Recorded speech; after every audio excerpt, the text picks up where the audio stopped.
ආයුබෝවන් ඔන්න අදත් දුවේ පුතේ ගාල්ල අධ්‍යාපන කලාප විද්‍යාධ්‍යයන ශාස්ත්‍ර මධ්‍යස්ථානය මගින් මේ නිවාඩු කාලයේ අපේ දුව දරුවන්ට පිදෙන තිලනයක් විදියට ක්ෂුද්‍ර ජීවී ලෝකය වැඩසටහන යටතේ දෙවෙනි පාඩම ඔබට ඉදිරිපත් කරන්න මම සූදානම්ෙන් ඉන්නවා.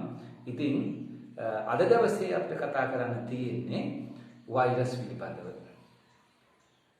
මම හිතන්නේ වෛරස් පිළිබඳ අපි වෛරස් හඳුනාගන්නේ වෛරස් එකක් කියන්නේ මොකක්ද, හැඩය මොකක්ද, ක්‍රියාකාරීත්වය මොකක්ද කියන එක ඉගෙන ගන්න ඉස්සෙල්ලා මම අද කතා කරනවා ඔයගොල්ලොත් එක්ක වෛරස් නිසා ඇතිවලා තියෙන කාලීන ගැටලුවක් මූලික කරගෙන ඒක පදනම් කරගෙන ගැටලුවෙම පටන් ගත්තොත් හොඳයි මම හිතන්නේ. එතකොට අපිට මේ පාඩමෙහි වැදගත්කම ඉතා හොඳින් පැහැදිලි වෙනවා අපි ඇයි වෛරස් පිළිබඳ ඉගෙනගත යුත්තේ කියලා. ඉතින් අපේ දුව දරුවෝ හැමතිස්සෙම ලේස්ති වෙලා ඉන්නේ විභාගෙට තියෙනවා නම් විතරක් ඉගෙන ගන්න විතරයි. මම හිතන්නේ ඒක වැරදි නිගමනයක් ඔබ හැමගේ. විභාගෙට නෙමෙයි අපි ඉගෙන ගන්නේ. විභාගය කියන්නේ එක්තරා ඒක අවධියක් පමණයි. ඒක නිසා අපි ඉස්සෙල්ලා ඉගෙන ගන්නට ඕන. ඉගෙනගත්ත දේ කෙටි කරගෙන සංක්ෂිප්ත කරගෙන අදාළ කරුණු ගොනු කරගෙන විභාගයට සූදානම් වෙන්නට ඕන. එහෙම නැතුව විභාගයේ පදනම් කරගත්ත අධ්‍යාපනයක් තුළ ගියොතින් අපේ ජීවිත අසාර්ථක වෙන්නට පුළුවන්කම තියෙනවා. ඉතින් මම හිතන්නේ අද දවසේ කාලීන ගැටලුව තමයි කොරෝනා වෛරස් ආසාදනය එහෙම නැත්නම් COVID-19 වෛරස් එක පිළිබඳව පැන නැගලා තියෙන ලෝක අර්බුදය පිළිබඳව අපි පොඩ්ඩක් ඔයගොල්ලොත් එක්ක කතා කරලා සාකච්ඡා කරලා වෛරස් පිළිබඳ තවදුරටත් ඉගෙන ගන්නට යොමු වෙමු. හොඳයි දැන් හැමෝම දන්නවා අපිටත් වඩා ඔබ දැන් අවධානයෙන් ඉන්නවා රූපවාහිනිය, අන්තර්ජාලය සහ විවිධ සමාජ ජාල ඔස්සේ වෛරස් පිළිබඳ ඕනවටත් වඩා කොවිඩ් ආසාදනය පිළිබඳ ඕනවටත් වඩා දන්නවා. මේ ඉතාම මාරාන්තික රෝගයක් බව විශේෂයෙන්ම සඳහන් කරන්නට ඕන. මම අපේ මේ වැඩසටහන නරඹන දූ දරුවෝ ඇතුළු සියලු දෙනාටම නැවතත් මතක් කර සිටිනවා. දැන් පාසල් පටන් ගන්න දින යෝජනා වෙලා තියෙන අවදියේ පාසල් යන්නට පෙරත් ගෙදර ඉඳෙද්දි පාසල් ගියාට පස්සේ ගිහින් ආවට පස්සේ කළ යුතු වත්පිළිවෙත් තියෙනවා. ඒව මොනවද කියන එකක් දැනගන්නට ඕන. මතක් කරන්නට ඕන. හැමෝම දන්නවා මේවා. නැවතත් මතක් කරමුද අපිට ටික දවසක් යනකොට අමතක වෙන සිතක් තියෙනවා. ඒ නිසා අත් දෙක හොඳට සෝදන්න. ඒ වගේම ඔබ පරිහරණය කරන දේවල් සෞඛ්‍ය ආරක්ෂිත විදියට පරිහරණය කරන්න. මුහුණ එහෙම අත ගන්න එපා, තහනම් කරගන්න. මුහුණ නාසය අපි පුරුදු වෙලා ඉනවනේ මුහුණ නාසය මුඛය නිරන්තරයෙන්ම අල්ලන්න. ඒක පොඩ්ඩක් අපි තහනම් කරගන්න. ඒක ඊටාත්ම වැදගත් කරුණු විදියට සඳහන් කරනවා. ඒ වගේම කටිය ගැවසෙන ස්ථාන පොඩ්ඩක් මගහරින්න. මීටරයක දුරක් තබාගෙන ආය පුද්ගලයන් ඇසුරු කරන්න යනාදී උපදෙස් ඔබට නැවතත් මතක් කර සිටිනවා. ඉතින් එහෙමනම් අපි බලමු මේ වෛරස් එක පිළිබඳව කොවිඩ් වෛරස් එකේ තියෙන සුවිශේෂීත්වය පිළිබඳව අපි කොහොමද පාසල් දරුවෝන්ට ග්‍රහණය කරගත යුත්තේ මොනවද? විභාගෙට මේක ඒ විද කියන එක නෙමෙයි වැදගත් වෙන්නේ. අධ්‍යාපනය කියන්නේ විභාගය සඳහා නෙමෙයි. අධ්‍යාපනය ජීවත් වීම උදෙසා කියන හැමතිස්සෙම මම මතක් කරලා දෙන්නේ අධ්‍යාපනයේ ජීවත් වීම සඳහා. විභාගයට ආවත් නැතත් අපිට වෛරස් එක පිළිබඳව දැනගෙන සිටීම ඉතාමත්ම වැදගත් වෙනවා. ඉතින් ඒක නිසා හැමදෙනාටම නැවතත් මතක් කරනවා තමන්ගේ ආරක්ෂාව තමන් විසින්ම සපුරා ගත යුතු බව.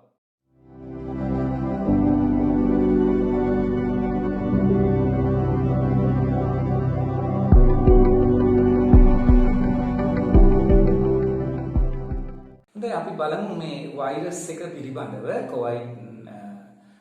COVID-19 වෛරස් එක කොහොමද මේ තරම් ඉක්මනට ව්‍යාප්ත වුණේ, කොහෙන්ද මේක හටගන්නේ කියන එක පිළිබඳව කතා කරොතින්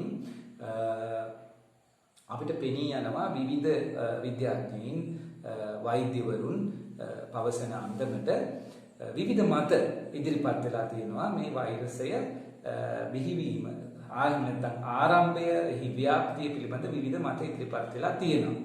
ඉතින් එයින් මම කීපයක් ඔබට ඉදිරිපත් කරන්නම්. එක කාරණයක් විවිධ රටවල පර්යේෂණ සඳහා යොදා ගැනීමේදී අහම්බෙන් නැත්නම් හදිසියෙන් නිර්මාණය වෙච්ච වෛරස් එකක් එළියට මුදා හැරීම හෝ ඉංගිලිහි යාම නිසා ලොව පුරා ව්‍යාප්ත වුණා කියන එක අදහසක්. තව අදහසක් විදියට ඉදිරිපත් වෙනවා.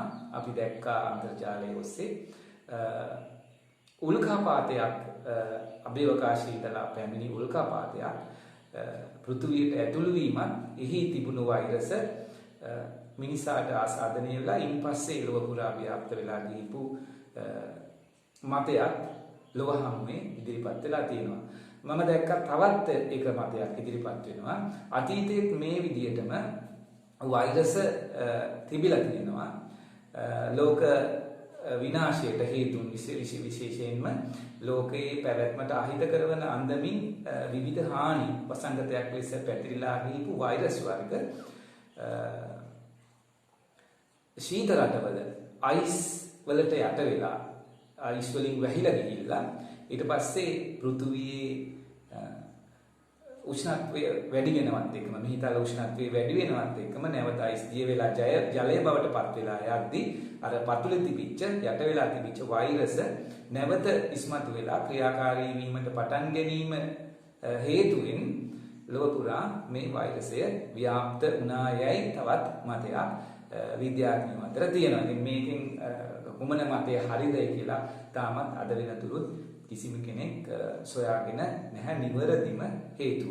ඉතින් අපි ඉදිරියේදී බලමු අපේ දූ දරුවෝ දෙමව්පියෝ අපි ගුරුවරු හැමෝම එකතු වෙලා බලන් ඉඳමු ඇත්තටම මේ වෛරසයේ ආරම්භය කොහේද, මොකක් නිසා හටගත්තද, මේක සමහර විට යුද්ධාවියක් විදිහට කවුරු හරි පාවිච්චි කරාද, එවැනි මතත් පහුගිය දවස්වල කතා බහට යොමු වුණා. ඉතින් ඒවා මොනවද කියලා අපි පොත කටපාඩම් කරන්නේ නැතුව විභාගෙට විතරක් සූදානම් වෙන්නේ නැතුව මේ ලෝකයේ හමුවේ ඇති වෙලා තියෙන කාලීන ගැටලුවට හේතුව මොකක්ද, මේ හේතුවෙන් මිදීමට අප ගත යුතු ක්‍රියාමාර්ග මොනවද කියන එක පිළිබඳ අපි පැහැදිලි අවබෝධයකින් අවධානයකින් සිටිය යුතුයි කියන එක සඳහන් කළ යුතුයි. Wet your hands with water. Apply soap. Rub your hands palm to palm and wash the backs of both hands and in between your fingers. Then palm to palm with fingers interlocked. Clasp your hands together and rub. And then clean around the thumbs too. Rub your fingertips in the palms of your hands and finish off with the wrists. Rinse your hands really well with water and dry them thoroughly with a paper towel. Use the towel to turn off the tap. Your hands are now clean. The disease spreads through small droplets that are expelled from the nose or mouth when a person with COVID-19 coughs or exhales. Therefore, standing close to someone who is infected can put you at risk. These droplets can land on your hand and be transmitted through something as simple as a handshake if afterwards you touch your eyes, nose, or mouth, the so-called T-zone. The virus is known to survive on different types of surfaces, so touching these contaminated surfaces and then touching your T-zone brings a high risk of infection. What we know so far. මීට පස්සේ අපි බලමු රූපරාමු පෙළක් video clip එකකින් virus එක හැසිරීම මොන වගේද, එයාලගේ හැඩය මොන වගේද, ඒගොල්ලෝ කොහොමද සංචරණය කරන්නේ, ඒ වගේම දැන් ඇත්තටම කතා කරනවා නම් වෛරසයක් කියලා කියන්නේ ජීවියෙක් නෙමෙයි. දැන් දුවල පුතාලා හොඳටම දන්නවා ජීවීන් සතු ලක්ෂණ. දැන් 6 පන්තියේදී 6 වෙනි ශ්‍රේණියේ පළවෙනි පාඩමේම තියෙන්නේ ජීවීන් සතු ලක්ෂණ. එතකොට මොනවද ඒ ජීවීන් සතු ලක්ෂණ? ප්‍රථමයෙන් ඔබ ඉගෙන ගන්නවා වර්ධනය, ශ්වසනය, බහිස්රාවය, සංචරණය, ප්‍රජනනය ආදී ජීවී ලක්ෂණ. ඉතින් මේ වෛරස් එකට ජීවී ලක්ෂණ මොනවද තියෙන්නේ? පැහැදිලිවම ගත්තොත් වෛරස් වලට තියෙන්නේ එකම එක ජීවි ලක්ෂණයක් විතරයි. ඒ ප්‍රජනනය විතරයි. තමන්ගේ වර්ගයා බෝ කිරීම විතරයි. ඉතින් දැන් මේ වගේ ලක්ෂණයක් විතරක් තියෙන කෙනෙක් බලන්න අද ලෝකය සම්පූර්ණයෙන්ම අඩපණ කරලා දාන්න තරම් සමත් වෙලා තියෙනවා. අඩු ගානේ මෙයා සත්‍ය න්‍යෂ්ටිකයෙක්වත් නෙමෙයි. මෙයාට පැහැදිලිවම න්‍යෂ්ටියක් නැහැ. න්‍යෂ්ටික ද්‍රව්‍ය අපි දන්නවා වර්ග දෙකක් තියෙනවා, DNA සහ RNA. DNA කියන්නේ ඩියොක්සිරයිබෝනියුක්ලික් ඇසිඩ්. RNA කියලා කියන්නේ රයිබෝසිනුක්ලික් ඇසිඩ්. මේ ප්‍රෝටීන තමයි ජීවය ආරම්භ වීමට මූලික වෙන්නේ. ඉතින් මේවායිනුත් RNA පමණයි බොහෝ වෛරසවල තියෙන්නේ. අන්න ඒ RNA අණු හෙවත් පරම්පරාවෙන් පරම්පරාවට ලක්ෂණ උරුම කරගෙන යන ඒ යාන ඒ ලක්ෂණ පිටපත් කරන RNA අණුවක් විතරයි වෛරස් එකේ තියෙන්නේ. ඉතින් COVID-19 වෛරසය ඒ විදිහම කෙනෙක්. හැබැයි එයා ගෝලාකාරයි. එයාගේ හැඩය ඔයගොල්ලෝ මේ වෙනකොට දැකලා තියෙනවා. එයාගේ බිත්තියක් තියෙනවා. ඒ බිත්තියෙහි විශේෂිත ලක්ෂණ තියෙනවා. ඊට ඇතුළතින් මේදමය ආවරණයක් තියෙනවා. ඇතුලේ RNA ව්‍යුහ තියෙනවා. ඉතින් මේ අපිට කරදරකාරීම මාරාන්තිකම වෙච්ච COVID-19 කියන වෛරස් එක තමයි අපි දැන් හැමතිස්සෙම කතා කරන්නේ. ඕනමටත් වඩා අපිට දැනුම තියෙන්නේ. මීට අමතරව මොනවද අපිට තියෙන මාරාන්තික වෛරස් වර්ග? අපි හොඳින්ම දන්නවා HIV වෛරස් එක. AIDS රෝගය ඇති කරන HIV වෛරසය තමයි අපේ මෙතෙක් බලපාලා තිබුණු දරුණුම රෝගය ඇති කරේ. ඒ වෛරසයේ ශරීරගත වුණොතින් මරණය ඇති වෙන්නේ. ඒ විදිහටම SARS, MERS ආදී තවත් වෛරස් වර්ග බොහොමයක් තියෙනවා. දැන් අතීතයේදී ඉඳලා අපි හොඳින්ම මේ වෛරස් පිළිබඳව දන්නවා. හැබැයි දන්නේ වෛරස් කියන වචනේ නෙමෙයි අතීතයේදී මිනිස්සු. ඒගොල්ලෝ දැනගෙන හිටියේ ඒක දෙයියන්ගේ ලෙඩ. එතකොට කොහොමද මේ දෙයියන්ගේ ලෙඩ කියන නම මේකට ඇති වෙලා තියෙන්නේ කියලා විවිධ මත ගණනාවක් තියෙනවා. ඒවත් අපි කතා කිරීම වැදගත්. නැවත සිහිපත් කිරීම කොහොමද ඒවා අතීතයේ අපේ මුතුන් මිතුමේවට මුහුණ දුන්නේ කියන එක අපේ දරුවෝ අධ්‍යයනය කළ යුතුයි. මේ අතීතයේ මුතුන් මිත්තන්ගේ ගෙන ආපු පාරම්පරික දැනුම නොසලකා හැරලා ජීවත් වෙන්න අපිට බෑ. අපිට පුළුවන් අපි විද්‍යාව හදාරන දරුවෝ විදියට, ගුරුවරු විදියට මේවායේ සත්‍ය අසත්‍යතාවය පරීක්ෂා කිරීමට අපි පෙළඹෙන්නට ඕන. ගවේෂණයේ තොරතුරු ගවේෂණය කරන්නට, අධ්‍යයනය කරන්නට, ඒවා පරීක්ෂණවලට ලක් කරන්න අපිට පුළුවන් වෙන්නට ඕන. ඉතින් දෙවියන්ගේ ලෙඩ කියලා හඳුන්වන මත ගොඩාක් තිබිලා තියෙනවා. සමහර විට අදෘශ්‍යමානව පැමිණෙන ඒ කාලේ අන්වීක්ෂ තිබුණේ නැහැනේ මේ වෛරස් හොයාගන්න. ඉතින් සමහර විටදී අදෘශ්‍යමානව ඇති වෙන රෝගී තත්ත්වයන් නිසා මෙය ඇති කරන්නේ දෙවි කෙනෙක්. දෙවියන් උදහසට ලක්වීම නිසා ඇති කරන රෝග කියලා හිතලා සමහර විට මේක දෙවියන්ගේ ලෙඩ කියලා හඳුන්වන්න ඇති. එහෙමත් නැත්නම් මේ රෝග වලින් බේරීමට නම් තමන්ගේ විනය වැදගත් වෙනවා. තමන්ගේ යහපැවැත්ම ඊටම වැදගත් වෙනවා. මේ රෝගේ හැදුණු කෙනෙක්, වෛරස් රෝගේ හැදුණු අය සමාජය තුළට ගියන් පස්සේ මිනිස්සු ඇසුරු කරනකොට මේක ව්‍යාප්ත වීමේ හැකියාව හුඟක් වැඩි. ඉතින් ඒක නිසා මේක වළක්වා ගැනීමට අපේ වැඩිහිටියන්, ඒ කාලේ හිටපු වැඩිහිටියන් සමහර විට බය කිරීම සඳහා මේ නම දෙවියන්ට බයයිනේ අපි. වෛරස් වලට බය නැති වුණාට දෙවියන්ට බයයි. අපි හුඟක් දෙවියන්ට බයයි. ඒක නිසානේ දෙවියන්ගෙන් හැමතිස්සෙම ඉල්ලා සිටින්නේ දැන් වෛරලෙඩේ හැදුනත්, COVID-19 හැදුනත් අනේ දෙවියනේ මේක අපේ රටට හැදෙන්න එපා, අපේ මිනිසුන්ට හැදෙන්න එපා කියලානේ ප්‍රාර්ථනා කරන්නේ. ඉතින් ඒ නිසා දෙවියන්ට බය නිසා මේක සමහරවිට මේ වචනේ පාවිච්චි කරා වෙන්නට පුළුවන්. මීටත් වඩා ගැඹුරු දෙයක් මේ තුල තිබුණා බැයි අපිට තාම කියන්න බෑ. ඔබට බාරයි අනාගතයේ සමාජයට මුහුණ දෙන්න ඉන්න, රට ලෝකේ හදන්න ඉන්න අපේ දරුවන්ට බාරයි මේ පිළිබඳ ගවේෂණය කරන්න. ඇයි මේකට දෙවියන්ගේ ලෙඩ කියලා කිව්වේ? ඒක තමයි විද්‍යාව. මේ කරුණු මේ මතවාද සොයා ගැනීම. ඉතින් දැන් ඊට අමතරව දැන් දෙවියන්ගේ ලෙඩ කියලා කිව්වහම අපි විශේෂයෙන්ම හඳුන්වනවා පැපොළ, සරමුත සහ කමුල්ගාය. ඉතින් ඒ වෙලෙට කරන්න ඕන වත්පිළිවෙත් අපේ සාම්ප්‍රදායික පාරම්පරික ජීවිත සංස්කාර විදි තුල අඩංගු වෙනවා. රෝගවලට කොහොමද මුහුණ දෙන්නේ කියලා. ඒව පිළිබඳව දැන් මම කතා කරන්නේ නැහැ. නමුත් ඔබ ගවේෂණයට යොමු කිරීම සඳහා තමයි වෛරස් පිළිබඳව දෙවියන්ගේ ලෙඩ ඇසුරෙන් සොයන්න අපි විද්‍යාව හදාරනවා නම් අනිවාර්යෙන් ඒකට පෙළඹිය යුතුයි.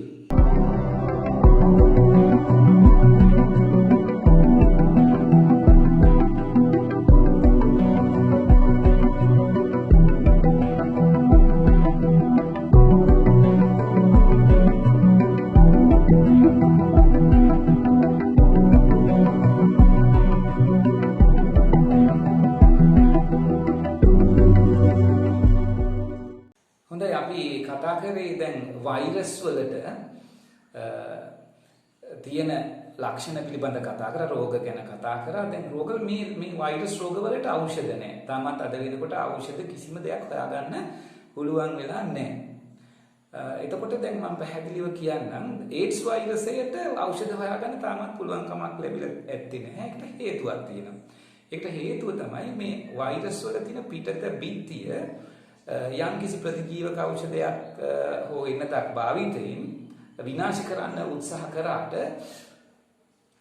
ඒ පිටත බිත්තිය ඒකට ගැළපෙන විදිහට නැවත සකස් වෙනවා. ඒකේ ව්‍යුහය යාට ඕන විදිහට ප්‍රතිජීවකයට මේ ගැළපෙන විදිහට නැවත පිළියෙල වෙනවා. ඒක නිසා මෙයා විනාශ කිරීම අමාරු කාර්යයක් වෙලා තියෙනවා. මම මේ සරල අදහස විතරයි කිව්වේ. මේ පුංචි දරුවෝ මේක බලන නිසා මේක පැහැදිලිව තේරුම් ගන්න ඕන නිසා. හොඳයි, දැන් මේ දරුණු රෝග ගැන කතා කරා. මේවට බෙහෙත් නැහැ. එතකොට ඒගොල්ලෝ වෛරස් වලට කිසිසේත්ම පුළුවන් කමක් නැහැ ජීවි ලක්ෂණ නැති නිසා තනියෙන් ජීවත් වෙන්න. මම තනියෙන් ජීවත් වෙන්න බෑ. මෙයාට ජීවත් වෙන්න අනිවාර්යෙන්ම ධාරකයෙක් ඉන්නට ඕන. ඒ කියන්නේ යම් කිසි සජීවි සෛලයක් තියෙනවා. සජීවි සෛලයක් ඇතුලේ විතරයි මේ වෛරස් වලට ජීවත් වෙන්න පුළුවන්. ඒගොල්ලෝගේ බීජාණු වලට සහ ළඟේ ජීවි කොටස් වලට අක්‍රියාවදීදී වායුගෝලයේ පැතිරිලා එන්නට පුළුවන්. දැන් අපි ගත්තොත් සෙම් ප්‍රතික්ෂාව අපි බහුලවම පැනදෙන රෝගය තමයි වෛරස් රෝගය තමයි සෙම් ප්‍රතික්ෂාව. එතකොට සෙම් ප්‍රතික්ෂාව එතකොට අපිට හැමෙන් ඇතුළු වෙන්න බැරිද? අපේ මේ දේහයේ මේ අත් වලින් මේ හැමේ කොටස් වලින් ඒ කියන්නේ නාසය මුඛය නැතුව එහෙම වෙන්න බෑ. එයාලට ඒ ආසාදනය කරන්න අමාරුයි. තාම කුඩා ජීවියෙක් නිසා මයික්‍රෝමීටර් 300ට අඩු ජීවියෙක්. කියන්නේ බැක්ටීරියාටත් වඩා අඩු විශාලත්වයක් තියෙන ජීවි කාණ්ඩයක් කියන්න බෑ. නමුත් ජීවි ලක්ෂණ දරන ඒකකයක් ඉතාම කුඩායි. බැක්ටීරියා සෛලයටත් වඩා කුඩායි. බැක්ටීරියා සෛලයක් උනත් එයාට ජීවත් වෙන්න පුළුවන්. ඒ නිසා බැක්ටීරියාට වඩා කුඩා නිසා බැක්ටීරියා සෛලයක් ඇතුලේ උනත් මේ වෛරස් වලට ජීවත් වෙන්න පුළුවන්. එතන බැක්ටීරියා වෛරස් ආසාදිත බැක්ටීරියා ඉන්න පුළුවන්. එතකොට සෙම් ප්‍රතික්ෂාව වගේ රෝගයක් මුඛය සහ නාසය ඇසුරු කරගෙන ඇයි කොහොමද එහෙම වෙන්නේ? හැම වෙනත් දෙහේ වෙනත් කොටසකින් ඇරෙන්නේ. අපි දන්නවා දෙහේ වෙනත් කොටසකට ඊටාම ඝනකම් බිත්ති තියෙන්න පුළුවන්. නමුත් මුඛය සහ නාසය කියන ඊටාම සියුම් පටක තියෙන ප්‍රදේශ දෙහේ. ඉතින් ඒවා සිදුරු කරගෙන මේ වෛරස් වලට තමන්ගේ ව්‍යාප්තිය සිදු කර ගන්න පුළුවන්. එයා ධාරකයා විදියට අපිව තෝරගන්න පුළුවන් අපේ නාසයෙන් සහ මුඛයෙන් ඇතුළු වෙලා. එතකොට එයා උගුරේ රැඳිලා තියෙන්න පුළුවන් දින ගණනාවක්. එතකොට අපිට මේ රෝග ලක්ෂණ තියෙන්නේ නැහැ. සාමාන්‍යයෙන් දැන් COVID-19 වල දවස් 14කට එහා පැත්තේ තමයි එයා රෝග ලක්ෂණ පෙන්වන්නේ. වෛරස් වල තියෙන විශේෂ ලක්ෂණය තමයි රෝගයක් ඇති කරනවා නම් ව්‍යාධියක් ඇති කරනවා නම් ඒගොල්ලෝ මූලිකව ඇඟට ඇතුළුනත් කාලයක් ඉඳලා තමයි මේ රෝග ලක්ෂණ ඇති කරන්නේ රෝගය ඇති කරන්නේ. ඒක තමයි එයාලගේ තියෙන විශේෂ ලක්ෂණය. ඒතකොට සෙම් ප්‍රතික්ෂාව. ඒක බහුලවම අපිට වැළඳෙන රෝගයක්. ඊට අමතරව තව මොනවද අපිට ගත්තොත් පොලියෝ කියන වෛරස් එක. ඒක අපේ ශාරීරික කොටස් සම්පූර්ණයෙන්ම අඩාල කරන රෝගී තත්වයක් පොලියෝ රෝගය. ඉතින් හුඟක් දෙනෙක් ඒක ගැන අවධානය යොමු කරන්නේ නැහැ. මොකද හේතුවක් තියෙන එකට දැන් ලංකාවේ පොලියෝ නැති තරම්. පොලියෝ මර්ධනය කරලා ඒක සාර්ථකව මර්ධනය කරලා තියෙනවා අපේ සෞඛ්‍ය අංශ විසින්. ඊට පස්සේ තව අපිට ගත්තොත් දැන් සෙම් ප්‍රතික්ෂාව පොලියෝ ඒඩ්ස් SARS MERS දැන් කොවිඩ් ආදී විදිහට හුඟක් වෛරස් රෝග තියෙන තවත් බහුලවම එන වෛරස් රෝගයක් තමයි අපි මේ කාලේ දැන් සාමාන්‍යයෙන් අප්‍රේල් මාසයේ ඉන්න ටිකක් උෂ්ණාධික කාලය. ඒ කාලෙට එනවා ඇස්ලිඩ. ඒකත් වෛරස් ආසාදනයක්. දැන් ඔයගොල්ලෝ හැමතිස්සෙම කතා කරන මොන හරි වුණක් හැදුනහම වෛරස් වුණ. ඒ වෛරස් වුණ වර්ග ගොඩක් තියෙනවා. මම ඔයගොල්ලන්ට යෝජනා කරනවා මේ වෛරස් වුණ වර්ගවලට ඉදිච්ච නම් වෙනම තියෙනවා. අන්න ඒ ටික සොයා ගන්න පුළුවන්. දැන් මේ හැම එකක්ම මම කතා කරන්නේ නැහැ. වෛරස් රෝග මොනවද? ඒවා නම් කරලා තියෙන්නේ කොහොමද? මේවා හදාරන්න. ඔකට 6 පන්තියේ ඉඳලම 6 ඊට පස්සේ 9 වෙනි ශ්‍රේණිය, 10 වෙනි ශ්‍රේණිය, කියන්නේ 10 11 ශ්‍රේණි උසස් පෙළ ජීව විද්‍යා විෂය මාලාව තුළ මේ සියල්ල තියෙනවා. මේක බේස් එකක් විතරයි. පෙළ පොතේ සඳහන් වෙන්නේ කරුණක් විදියට විතරයි. ඉතින් මම හිතන්නේ ගොඩක් අපි කතා කරා. අපි වීඩියෝ කීපයක් බලලා ඉඳිමු. In December 2019, China notified the World Health Organization of several cases of human respiratory illness, a disease later named COVID-19.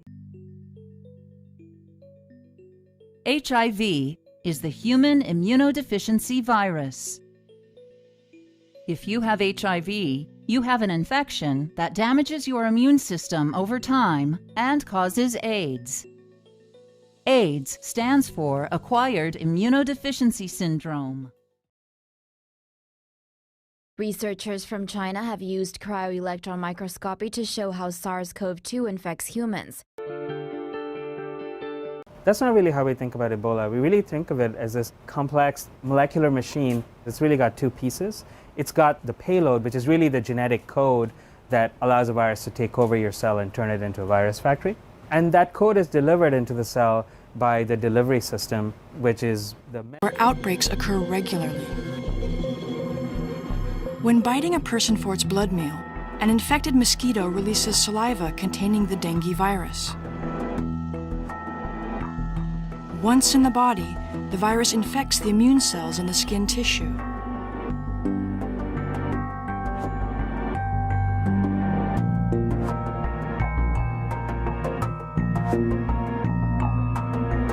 And enters the lymphatic system.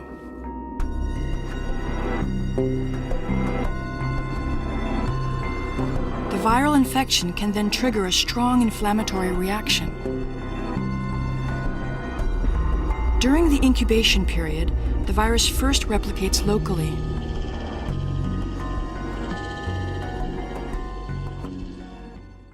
Mask එකක් නිවැරදිව භාවිත කිරීම පිළිබඳව මේ කතා කරන්න අපි අදහස් කරන්නේ ඔබ දන්න විරදපළි විවිධාකාර මාස්ක් එහෙම නැත්නම් මුහුණු ආවරණ තියෙන්නට පුළුවන්. එහි වර්ණ තියෙන්න පුළුවන්. ඉදිරියෙන් නිල් හෝ කුමන හෝ වර්ණයක් අභ්‍යන්තරයෙන් සුදු වර්ණයේ තියෙන්නට පුළුවන්. ඒ වගේම එය ගැටගසන මේ වගේ පටි තියෙන්නත් පුළුවන්. එහෙම නැත්නම් කනට දාන්න පුළුවන් රබර් පටි තියෙන්නට පුළුවන්. ඒ කොමන එකක් වුණත් මෙහි උඩ පැත්තේ තියෙන මෙන්න මෙතන මේ නැවෙන දිග හැරෙන ඔබට පේන ඇති තඹ ස්ටික් එකක් තියෙනවා. යට එහෙම එකක් නැහැ. දැන් මෙතන රැලි තියෙනවා. මොකද මුඛය සහ නාසය හොඳින් ආවඩේ වෙන්නට ඒක සකස් කරලා තියෙන්නේ. එතකොට කොහොමද අපි මේක පළඳින්නේ? මුලින්ම අත් දෙක හොඳින් සෝදන්න. ඊන්පස්සේ මේ අරගෙන ඔබේ නාසයේ මෙහෙම ඇස් යටින් නාසය ළඟ තියලා මේ පටි දෙක කන උඩින් අරගෙන හිසේ ඉහළ ප්‍රදේශයෙන් එක පටි දෙකක් ගැට ගසන්න. ඉන් අනතුරුව ඊළඟ පටි දෙක අරගෙන කන පිටිපස්සෙන් මෙහෙම ගෙල ආසන්නෙන් ගැට ගසන්න. දැන් ඔබ හොඳින් ගැට ගැසුවා. ඊට පස්සේ දැන් ඔබ කොහොමද කරන්නේ? මෙන්න මෙතන මං ඔබට යම්කිසි ස්ටික් එකක් තියෙනවා ඒක තඹ. දැන් ඔබ ඒක නාසයෙන් හොඳින් මෙහෙම තද කරගන්නවා. එතකොට තමයි මේ මාස්ක් එක හොඳින් ඔබේ මුහුණේ රැඳෙන්නේ.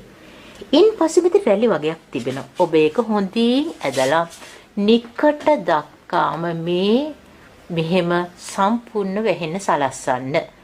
එන්නේ මේ විදිහට ඔබ මාසික පැලදිය යුතුයි. එතකොට ඔබ සම්පූර්ණයෙන්ම නහය මුඛය හොඳින් දැන් ඔබේ ආවරණය වෙලා තියෙනවා. ඔබට පුළුවන් දවසකට පැය 8ක් පමණ මේ පැලඳගෙන සිටීම තමයි නිර්දේශ කරන්නේ. සම්පූර්ණ මුහුණ හොඳින් ආවරණය වෙලා තිබෙනවා. ඊට පස්සේ ඔබ වැඩ කටයුතු කරනකොට හැබැයි හොඳට මතක තබා ගන්න අත් දෙකෙන් නිරන්තරව මාස්ක් එක අල්ලන්නේ නැහැ. ඒ වගේ මාස්ක් එක මෙහෙම ඇදලා පල්ලහැට දාලා කතා කරලා ඒ වගේ වැනි දේවල් ඔබ ක්‍රියාත්මක කරොත් මේ මාස්ක් එකෙන් ඇති පළක් වෙන්නේ නැහැ. ඒව කරන්නේ නැහැ. ඔබ හොඳින් මේක භාවිතා කරාට පස්සේ ඉවර වුණාට පස්සේ නැවත ඔබ සුපුරුදු පරිදි ඉවත් කිරීමේදී මෙය ගැලෙවුවා. ඊට පස්සේ නැවත ඔබ ගෙලේ කොටසක් ගැලෙවුවා. ඔබ දැන් ඇතුලේ තියෙන සම්පූර්ණයෙන්ම විස බීජ ඔබ වහම එය නිසි පරිදි ඔබ කසල බඳුනකට දානවා ඒ අදාළ. ඊට පස්සේ ඒ භාවිතා කරාට පස්සේ ඒක ඉවත් කරාට පස්සේ අත් දෙක හොඳින් හොදන්නටත් අමතක කරන්නට එපා. ඒ ක්‍රමයක්. එහෙම නැත්නම් සමහරක් වෙලාවට ඔබේ විලඳපලෙන් ඔබට ගන්න පුළුවන් මෙන්න මේ වෙනි දෙයක්. කන දෙපැත්තේ තියෙන රබර් ආවරණයක්. ඒකත් එහෙමයි. අර විදිහටම ස්ටික් එකක් තියෙනවා යට මෙහෙම රැලි කරලා තිබෙනවා. එතකොට ඔබ කරන්නේ මේක අත් දෙකට ගත්ත මේ නහය මැදින් හොඳට තිබ්බ කන් දෙකට දෙපැත්තෙන් දැම්මා. ඊට පස්සේ ඔබ මෙතන කෙහෙම තද කරා හොඳින් සවි කරගත්තා. මේක හොඳින් ඇදලා යටට තිබ්බා නිකට වටා. එකම දේ නමුත් ඔබ ක්‍රමවේදයන් දෙකක් තිබෙනවා. ඒක ඉවත් කිරීමේදීත් ඔබ ගලවලා නිසි පරිදි ඔබ සුදුසු භාජනයකට කසල බඳුනකට දැම්මා. අත් දෙක හොඳින් හේදීමයි ඔබ විසින් කරන්නට ඕනේ. හැමතිස්සෙම මත තියෙන වර්ණයේ තියෙන පාට එළියට සුදු පැහැති කොටස තමගේ මුහුණ දෙසටත් තමයි මේ මාස්ක් පැළඳිය යුත්තේ. හොඳයි දුවේ පුතේ. ඉතින් අද දවසේ වෛරස් පිළිබඳ වැඩසටහන තුලින් ඔබ වෛරස් පිළිබඳ විශාල දැනුම් ප්‍රමාණයක් එකතු කරගත්තා කියලා විශ්වාස කරනවා. එහෙමනම් වෛරස් වල හැඩය, ව්‍යුහය, වෛරස් වර්ග, වෛරස් වලින් ඇති කරන රෝගාබාධ, ඒ වගේම කොරෝනා වෛරස් එකෙන් ආරක්ෂා වෙන හැටි ආදී විශාල කරුණු ප්‍රමාණයක් ඔබ අද දවසේ ඉගෙන ගන්න ඇති.